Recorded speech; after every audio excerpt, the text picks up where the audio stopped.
Hello, I'm Paul Andrews. Here's George Tuckaroo with the news. Thanks, Paul. Good evening. Good evening. I'm Carol Morin. That's Northbeat for tonight. I'm Nadira Beg. Good night. Good evening. I'm Randy Henderson. We start in the Northwest Territories. Good evening. I'm Kate Kyle. I'm Hillary Bird. Shannon Scott. Juanita Taylor, and this is Northbeat.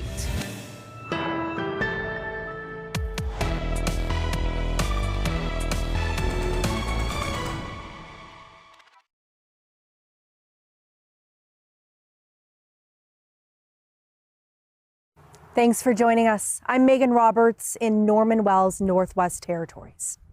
Canada now has an Arctic ambassador, and she's a familiar face to many across the north. Virginia Mearns will take on the new role. She's a resident of Iqaluit, Nunavut. Prime Minister Mark Carney made the announcement in Inuvik, Northwest Territories this morning. The new role is the latest development in Canada's new Arctic foreign policy released in December. Mearns is the Senior Director of Inuit Relations at the Kikitani Inuit Association. She previously held senior positions with the government of Nunavut. QIA congratulated Mearns, calling her appointment a milestone achievement, not only for Inuit, but for all Canadians. Carney is meeting with Inuit leaders today in Inuvik. He's in the town to discuss the One Canadian Economy Act, also known as Bill C-5. It allows Ottawa to designate certain projects as being in the national interest and bypass some regulations to fast-track projects. David Thurton has more. This is the first time that Prime Minister Mark Carney and Inuit leaders are holding high-level political discussions. On the agenda, Arctic sovereignty, defense, healthcare. Mark Carney also announced he will be appointing Canada's first Arctic ambassador. But much of this meeting will focus on the government's new legislation to fast-track major projects, to build big things and to build them fast. The new law would provide upfront approvals before the Crown completes its duty to consult with Indigenous peoples. The Prime Minister addressed concerns around that. To be absolutely clear, C5 fully respects modern treaty, all treaty rights, modern treaty rights, and environmental assessment consistent with those treaty rights is one of the things we'll discuss directly. At the start of the meeting, not everyone was satisfied with those assurances. Inuit wanted clarification on what that really means. Before the meeting was over, they seemed to have received that. He was unequivocal in stating that this legislation will not interrupt the processes that have been set up under our modern treaties when it comes to environmental assessment, when it comes to project reviews. Inuit leaders say the North has massive infrastructure gaps. It needs nation-building developments such as deep water ports, transmission lines, and high-speed internet. But they want it on their terms.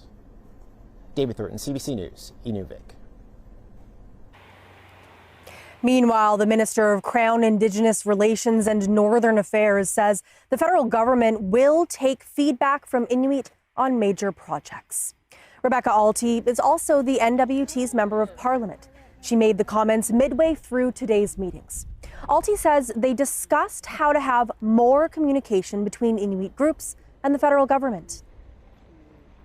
Actually getting feedback from Inuit leadership on, we've got the Indigenous Advisory Council, and one of the recommendations was the Inuit Crown Partnership meetings, and the committee is a great forum, and so do we need to have a duplicate with the Indigenous Advisory Council? So that was good feedback, and that was some of the stuff that we were looking to hear. How can we move forward? What does implementation look like? And as federal leaders gather in Inuvik, local leaders are reacting to the attention on the north. The mayor of Inuvik says the meeting gets people talking about the community. Having the Prime Minister of Canada come to Inuvik is huge. I mean, anytime you can get the Prime Minister, federal ministers, Indigenous leaders, in this case, Inuit leaders from across Canada coming to Inuvik, I mean, that's a huge thing for the town, huge thing for the region. And, that if they can hear Inuvik on the news in a couple of weeks and say, yeah, I've been to Inuvik, I mean, just having that puts us on the map. And it's not just Inuvik welcoming visitors and special guests right now. People are starting to arrive here in Norman Wells ahead of this weekend celebrations. The Inuit community is marking the ratification of their self-government agreement. There will be everything from dinners and drum dances to storytelling and fiddling. Jocelyn Chappelle tells us how we got to this moment. The journey to this moment started over 30 years ago when the Satu, Dene, and Métis signed a land claim agreement in 1993, one that set the stage for self-government negotiations. Since then, the Shlegotlene Gotine have been steadily moving forward. They signed a framework agreement in 2007, then an agreement in principle in 2019. And last November, a draft final agreement was initialed in Ottawa. Earlier this year, the community voted in favor of ratifying it. But this new government won't replace the town of Norman Wells, at least not right now. Instead, it will operate alongside the town, with the government responsible for specific areas like education, language, and culture for their members. The new government will have the power to make laws on education, culture, social services, and more without needing federal or territorial approval. But policing powers will stay with the federal government. The new government structure combines tradition and modern politics, a president directly elected by the people working alongside a legislative council. With celebrations underway and this historic agreement moving closer to law, the community is witnessing the step towards self-determination and control over its future. Guests are arriving today, with more expected tomorrow. Those guests include community, federal, and territorial leaders. The next steps in the self-governance process is for it to be passed into law by the NWT and Canadian governments. Then a year transition period will begin and the government will become operational. Jocelyn Chappelle, CBC News, Norman Wells. As you heard from Jocelyn, there's still work to be done, but right now it's all about the celebrations. We spoke to the president of the Tlegotli Gotine government about what she's looking forward to this weekend and what comes next. Thank you so much for being here today. Thank you. So what are you looking forward to most this weekend with the self-government celebrations? I think for me at this moment right now, what my favorite part I'm hoping to be is the people that are coming north, the coming home people. We have individuals coming in from Inuvik and Yellowknife who have lived in the north most of their lives. But we also have a charter coming in from Edmonton with close to 100 people on it that some have never been here and their family ties are from here. And I think for them to see and be and hear and just know where their family came from is one of the most important things for me to see. I'm hoping to see some happy faces doing that. Yeah. I bet you will. And it's been such a long journey to get here. How are you feeling as, I know that the self-government agreement was ratified earlier, but this feels like the official kickoff in a way. So how are you feeling knowing all of the history and knowing that we've arrived? Well, we've arrived at the beginning of the next chapter in the Tlegotini government time. And moving forward on that is going to be interesting. That's exciting. New challenges. It's just so much that we're all very excited about our next steps on this process. Talk to me about some of those next steps. What is going to happen now? What are the first steps that you're going to take? What are your priorities? Well, I think within the transition time, where priorities are setting the goals, the laws, the procedures, regulations, and everything that comes along with creating the new government, working together on that, knowing that they will evolve, I'm certain, in times in the future, and getting that ready within the transition period, I think is exciting as well. Yeah, you're creating a whole new government, right? Looking at ancestors and history and also kind of looking at the modern trappings that we have to work within. In some of our research, we'd noticed that it said something about like a starter kit of laws. Do you have any details about that you can share? Not at this time. I think some of the things that we're working towards are still in the making, and we've actually are getting together with our first workshop of the beginnings of the starter kit in August before we, with our team and our board, and then we can move on to doing it again and hopefully have something in place by the time we start our date. Have you been looking at any other NWT self-government models? Is there anything that you've taken away that you might like to implement? I have been looking at the self-governments that are within the Northwest Territories. It's a lot to review, a lot to see, and demographics, all of that will make a difference within how we are going to be doing our own.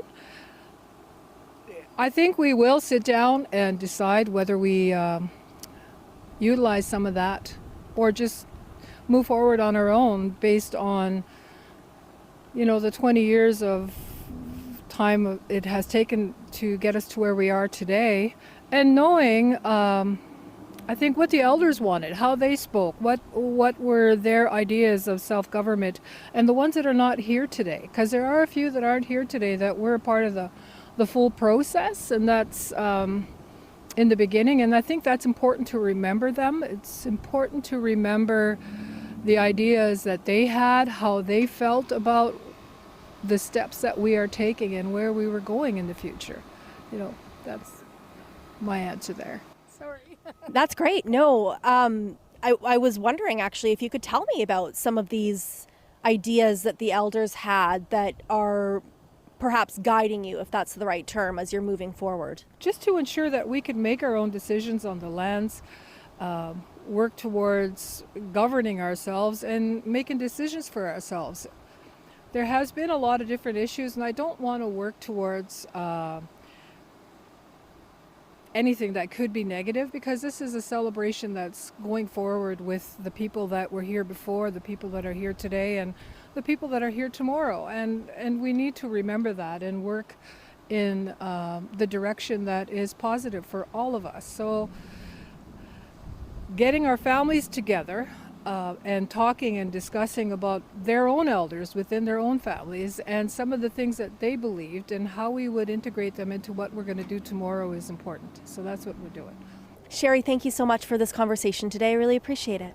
Oh, you're welcome, Megan, and I look forward to seeing you all weekend. Thank you.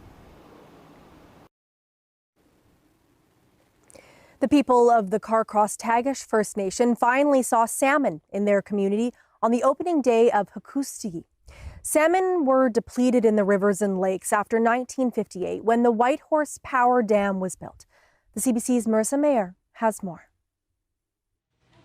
It's been a long time since salmon have swum in Carcross, but these salmon are different. They're cast in paper so you can kind of see through them, and they have willow frames at the back, and they have this beautiful painted form line. After 3 months of intensive work, 4 artists collaborated to unveil this paper mobile from the ceiling of Hashigun Hidi, the cultural center in Carcross.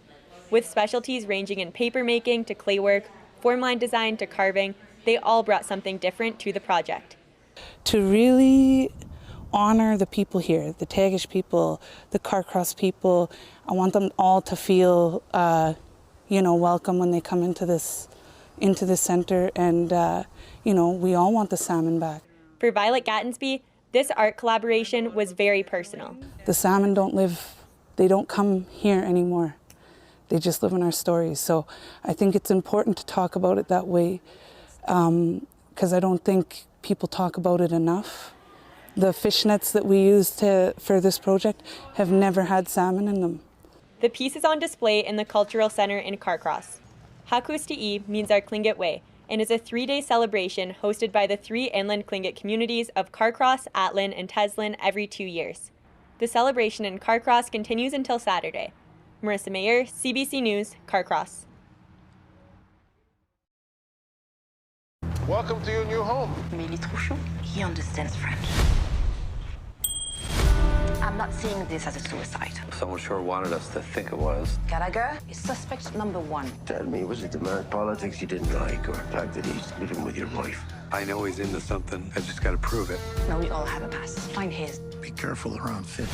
Donnie's got a lot of demons that tend to appear when no one expects it.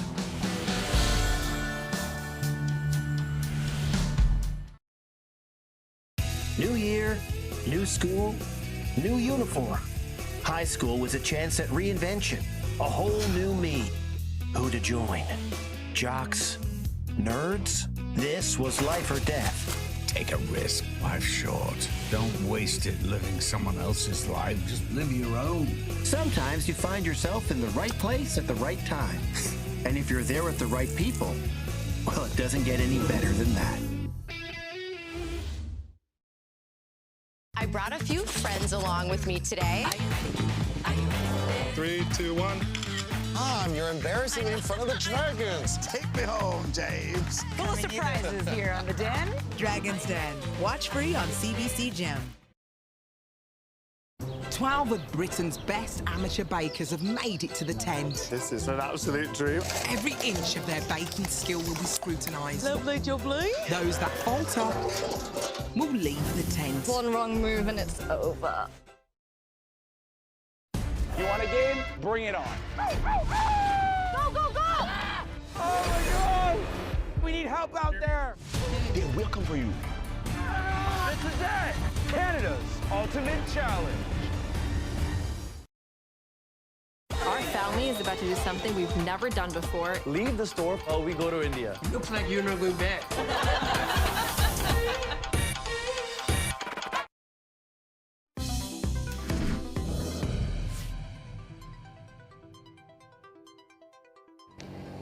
In the Northwest Territories, a man convicted of possessing cocaine for the purposes of trafficking in Yellowknife has received an 18-month conditional sentence. That means he won't serve time in jail. The charges were laid 6 years ago, but many delays, including COVID shutdowns, postponed the resolution of the case. Sydney Cohen brings us that story. Noel Tesfazian was searched and arrested in the Yellowknife Walmart parking lot in May of 2019. The search yielded 30 pieces of prepackaged cocaine, which amounts to under 30 grams. Police had initially linked Tesfazian to an apartment where they allegedly found 2,900 small bags of crack cocaine, 157 grams of cocaine, and cash. The court heard this week that Tesfazian wasn't in control of that stash house, and he wasn't convicted in relation to that seizure. Speaking before the court in Yellowknife today, Tesfazian said that since his arrest, he is committed to living an honest life. He graduated university, got a good job, married, and had a daughter. But he said that even through his happiest moments, his charges loomed over him. He said the fear of being separated from his daughter and leaving his wife tears him apart. In the NWT Supreme Court this week, Justice Shannon Smallwood said cocaine trafficking in the NWT is a big issue that contributes to the territory's social problems. She also noted how Tesfazian had turned his life around. She decided that he's not a danger to the community and said he can serve his sentence from home in Ontario with restrictions on his movement and requirements to report to a conditional sentence supervisor. Sydney Cohen, CBC News, Yellowknife. Yukon RCMP have arrested a man in Whitehorse in connection to a child kidnapping investigation. Cameron David Penner has been charged with kidnapping and other offenses. Police say the incident happened Sunday night. The child was returned home an hour after disappearing. On Tuesday, officers took 29-year-old Penner into custody. Here's some of what was heard from RCMP on Wednesday. 29-year-old Cameron David Penner of Whitehorse has been charged with kidnapping and other very serious related offenses. To respect the privacy of the victim, we are not releasing further details surrounding the other related offenses. Mr. Penner made his first court appearance at 4 p.m. today in Whitehorse and was remanded into custody. His next appearance will be in Whitehorse on August 6th. There are also associated publication bans in place. Yukon RCMP have previously confirmed information circulating on social media of another child who was present in the suspect's vehicle during the incident. Yukon RCMP can confirm that child has been located and identified. No further information will be shared surrounding their identification to protect their privacy. Penner is scheduled to appear next in court on August 6th.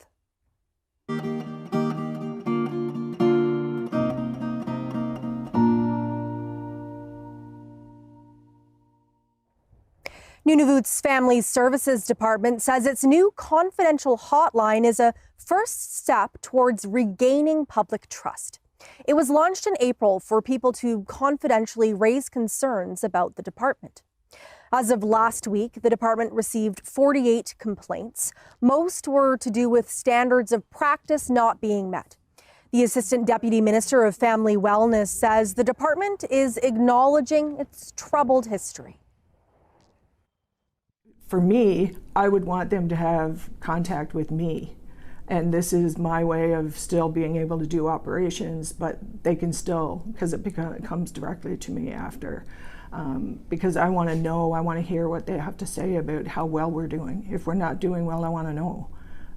I can't fix it if I don't know.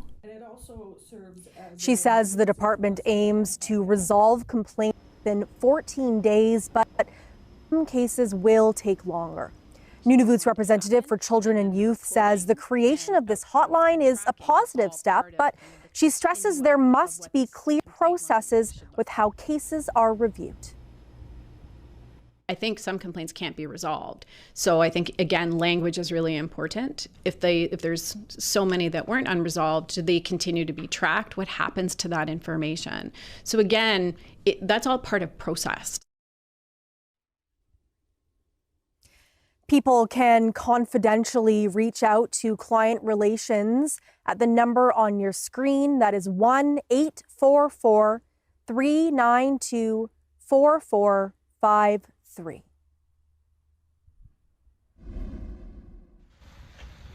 In Dawson City, Yukon, a group of volunteers want the Yukon government to help them gear up before the Yukon River freezes in the fall. It's so they can help support EMS services. Ambulance access to West Dawson is limited during the annual Yukon River and breakup. The group includes former EMTs and nurses, along with volunteers with varying degrees of medical training. The group says discussions with Yukon Emergency Medical Services to acquire training and equipment. It's looking for defibrillators, medical kits, and spine boards. The group's spokesperson says it's a way to ensure people can get some medical attention while waiting for paramedics to arrive. There have been incidences where we have worked together to stabilize people for periods of, in one case, it was about 19 hours from the time that we got a call through to when they could be medevaced out the next day. Curtis says the group is trying to get association status to make the procurement process easier. He says he wants this to happen before the next freeze-up.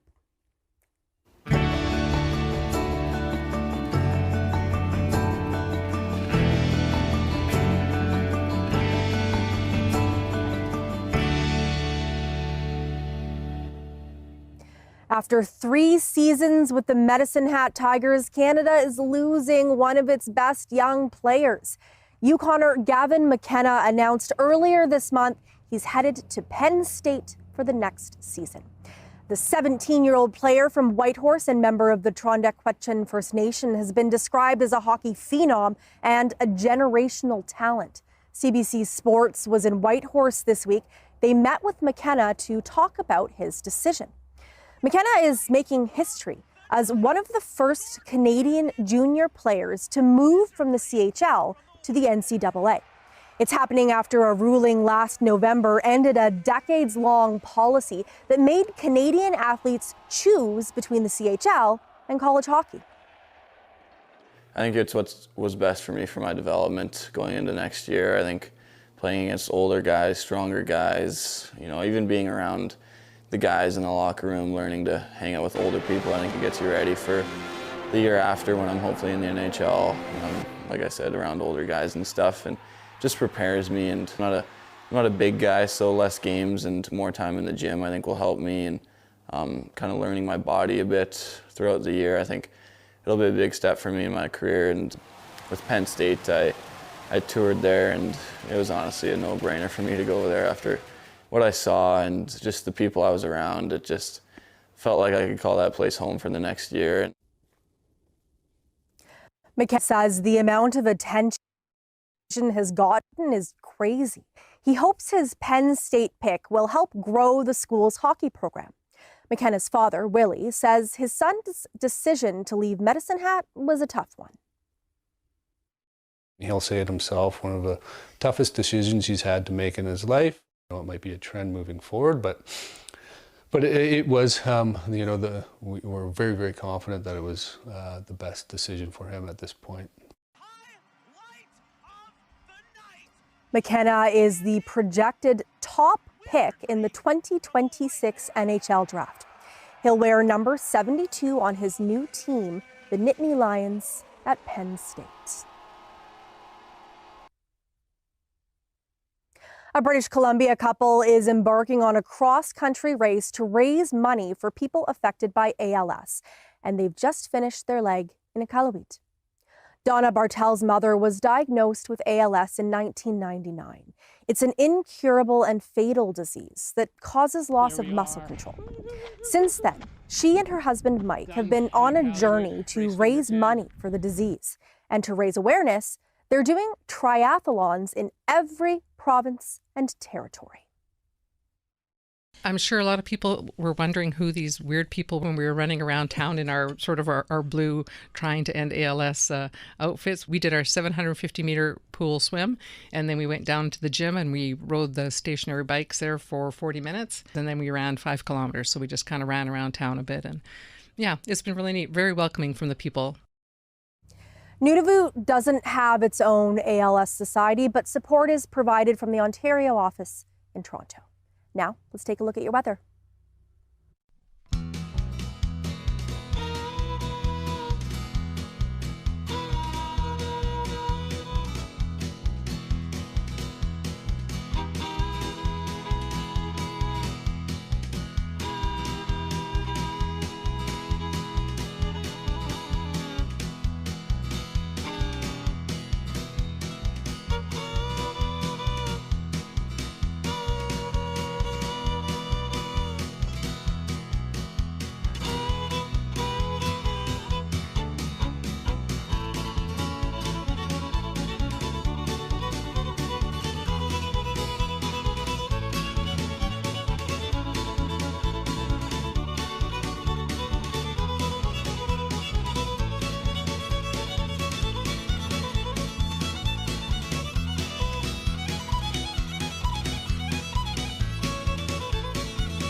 And that is Northbeat for tonight.